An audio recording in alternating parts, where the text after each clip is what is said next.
Emily Carter was exhausted. After working a 12-hour shift at the downtown cafe, she trudged through the drizzle, her worn leather boots squelching in the puddles. Her tiny apartment felt impossibly far away, but she had learned to keep going, even when life seemed determined to push her down.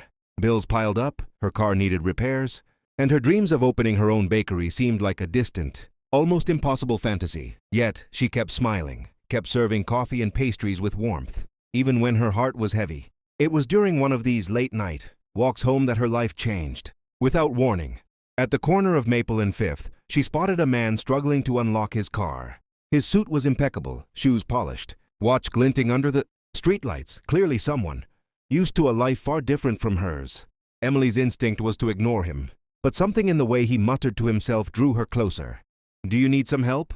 she asked cautiously. The man looked up, surprise flickering across his face. His blue eyes were sharp, but not unkind. "Actually, yes.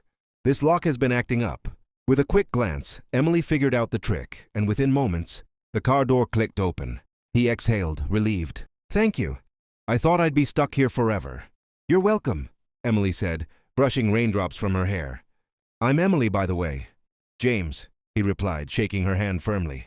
James Thornton. It was an ordinary interaction, except for the way his gaze lingered on her. Not in a predatory way, but with something like curiosity, like he was trying to figure out if she was real or some figment of his imagination. Emily noticed, and her chest tightened. She wasn't used to people looking at her this way. Usually she was invisible. I should get going," she said, stepping back. "It's late, and I have a long walk home." James hesitated, then said, "Wait, can I offer you a ride?" Emily shook her head politely. "No, thank you. I'm fine." She started walking again, but she could feel his eyes following her until she turned the corner. She didn't know it yet, but James Thornton wasn't just any man.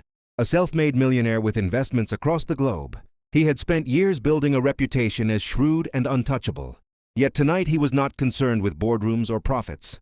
He was intrigued by the way Emily moved through the world. Small, careful, but unafraid to help a stranger. Later that evening, James found himself thinking about her. Not just about her kindness, but about her resilience.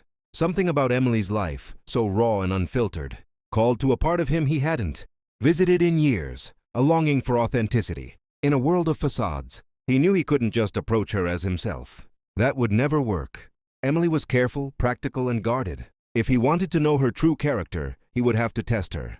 The idea came to him suddenly, a test of values, of integrity, of heart. If she... The next morning, Emily woke up to the familiar sound of her alarm blaring. She groaned, rubbing her eyes, and tried to shake off the lingering fatigue. Life didn't wait for anyone, and she had another long day ahead. The cafe was already buzzing when she arrived. The aroma of freshly baked bread and strong coffee, temporarily masking the weight she carried in her chest. It was then that her phone buzzed with an unknown number. Hesitant, she answered. "Hello? Emily, this is James. I wanted to thank you again for your help last night. I know it might seem strange, but I'd like to do something for you." A small gesture. Emily frowned, unsure how to respond. That's very kind, but really, you don't have to." "No, I insist," he said, his voice calm but firm. "There's a package for you at the address you gave me, just a little token of gratitude." Confused, Emily ended the call. Later that afternoon, a courier arrived with a small envelope. Inside were 5 crisp $100 bills and a note. "For the kindness you showed a stranger." Emily stared at it in disbelief. $500, more than she usually earned in a week. Her first instinct was to find a logical explanation. Maybe it was a wrong delivery, or some sort of scam. But deep down, she knew she hadn't done anything extraordinary, just helped someone who needed it. Part of her wanted to pocket the money, to pay off overdue bills and fix her car. Another part hesitated, uncomfortable with the sudden windfall. After a long pause, she walked to the cafe owner, Mr. Daniels, an older man who treated his staff like family. "Mr. Daniels, I got this," she said, showing him the money. He raised his eyebrows. "Well, Emily, it's a lot of money. What are you planning to do with it?" I don't know," she admitted. "It just came with a note. I feel like I shouldn't take it, but at the same time..." Her voice trailed off. Mr. Daniels gave her a gentle smile. "You've always been kind and honest. Maybe the best thing is to think about how it could help someone else, too." Emily considered his words. By evening, she made a decision.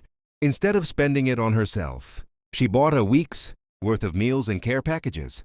for the homeless people she often saw near the train station. Each time she handed someone a small bag, she remembered the kindness she'd shown James and wondered if he would approve. Unbeknownst to her, James was watching from a distance, concealed in the shadows near the cafe.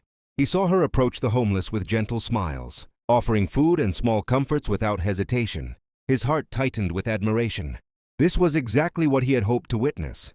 A woman whose integrity wasn't swayed by money. For James, the test had begun, and Emily was passing. Yet he knew this was only the first step. The next phase of his plan would require more than money. It would challenge her patience, her faith in people, and eventually, her heart. And Emily, blissfully, truth and heart. Over the next few days, Emily noticed subtle changes in her life. People smiled more at her. Strangers seemed slightly kinder. She chalked it up to the ripple effect of small acts of kindness, unaware that someone was orchestrating the entire chain of events. James continued his quiet observation, never revealing himself directly, but leaving occasional gestures to test her further. A coffee left anonymously at the cafe, a bouquet of flowers at her doorstep, small, untraceable acts that might have tempted a less principled person to indulge in curiosity or greed. Emily, however, treated each one the same way, with gratitude, but never indulgence. She shared the coffee with a fellow tired barista and gave the flowers to a lonely, elderly neighbor who had been watching her. Through the window, James watched, each act confirming what he already suspected. Emily's heart was rare, pure and unshakable. One evening, as Emily closed the cafe, she noticed a sleek black car parked near the entrance. A man stepped out, his presence commanding yet gentle. She froze for a moment, recognizing him instantly. James Thornton. "Emily," he said softly, not needing to explain himself. "I suppose you've been wondering who's been behind all of this." She opened her mouth, but no words came. Part of her wanted to be angry, for the tests, the hidden scrutiny, but another part felt a strange sense of relief. The mystery, the tension, the unspoken connection, it all made sense now. James smiled faintly, holding out a hand. "I wanted to see the real you. Not the version shaped by expectations or money, but the woman who helps without thinking of reward. You've shown me that, more than anyone else ever could." Emily studied him for a long moment. Then slowly she reached out. "Why me?" she asked quietly. "Because in a world where people often act for selfish reasons, you don't. You see the world as it should be, not as it is. I had to know if such a person truly existed." A silence fell between them, filled only by the hum of the city around them.